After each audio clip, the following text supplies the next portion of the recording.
Welcome back, everyone, to video number 1 of quoting a home inside Farmers Insurance Platform. If you haven't seen the auto insurance yet, go back and watch those. Make sure you get that all taken care of. But the home is actually a little bit of a different process, and so I'm going to be going through that with you very quickly here.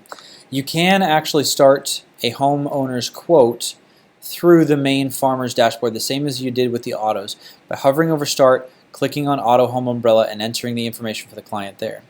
If you've already got the auto insurance information entered in, the fastest way to quote the home is to go up to the top here when you've got your auto quote already done and you've got the price for it, and click on this little home button. This home button is going to pull through all the same information for John Doe into this little screen here where you can click on Start New Submission down here at the bottom.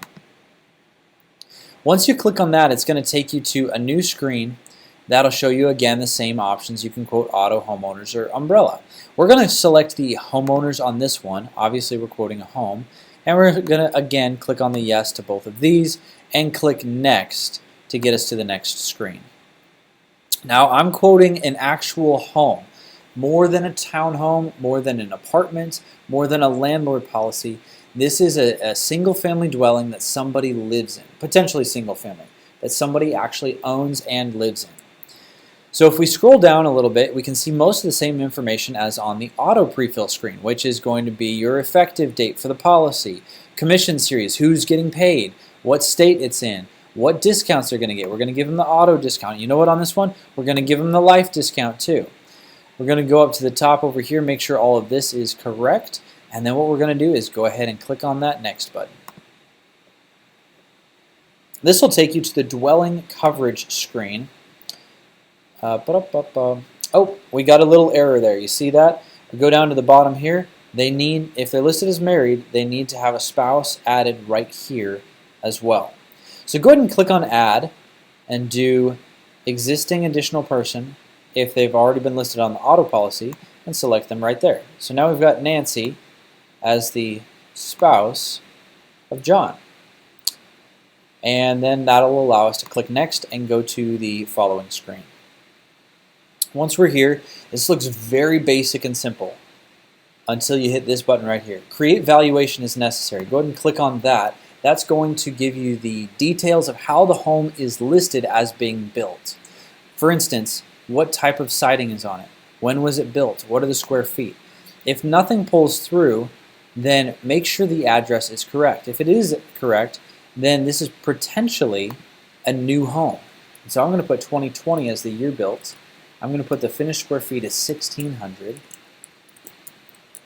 and I'm going to say this is an above average home in all ways. The fixtures, the interior work, the exterior work, it's an above average home. And I'm going to hit continue right here. Okay, and then once we've got this pulled up, this is really where the underwriting gets a little more particular. You want to make sure there's six specific areas we want to make sure are completely done right, as it's more important to the underwriters that we get these right than any other area. It's important to get everything right, don't get me wrong. But they understand there's going to be a few mistakes here and there in the underwriting. So there are certain things you do not want to mess up. Number one is how many stories the dwelling has. This one is just a one-story, just a basic big one-story house. Foundation shape or foundation type needs to be concrete slab, basement, shallow basement, or crawl space. A shallow basement and a basement differ in one factor. It's how high they are or how deep they are into the ground. If they have like window wells that go down into it, it is a full basement. If they have windows that are above ground but part is underground, that's a shallow basement. So I'm going to say this person has a basement in full, and it is not a walkout. Go down a little bit further. You got to make sure that your siding is correct on this. Do they have vinyl siding? Do they have, aluminum siding? Do they have wood siding? And you have to add all the other amounts in here based on the percentages that they are. Let's say they have some brick siding on the front. That's probably a brick veneer because brick veneer doesn't go all the way through the house, whereas solid brick does. Exterior wall construction, that's what the house is built of. Is it wood framed or is it something else? Most houses you come across are going to be wood framing houses. The roof is architectural shingle. That's the most common for newer roofs these days. The 3-tab is a little bit older. There are some roofs that are metal with standing seam. which you can get by clicking More Options and then reopening it back up again. Metal standing seam. They've got a ridge that sticks up into the air. Garage is important as well. How many cars in the garage? What type of garage is it? Is it attached or detached? Do you have any fireplaces, stoves, or anything else like that? Maybe a zero clearance fireplace. That's the most normal. And then kitchens, bathrooms, make sure everything is listed there. Do enter more details at the bottom when you're done with all of that.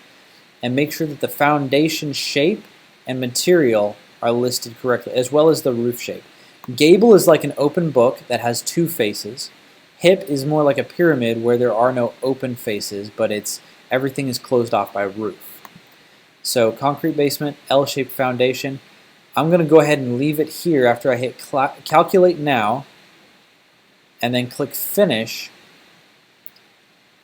I'm going to update this as well. What we're looking at is this gives us the estimated full replacement cost, this reconstruction cost for this home. Thanks for watching, guys. Go ahead and join me next time. I'm going to go through part 2 of how to quote and sell the homeowner's policy. I'm going to be going through the details of how to run the coverage in our next video. Thanks so much.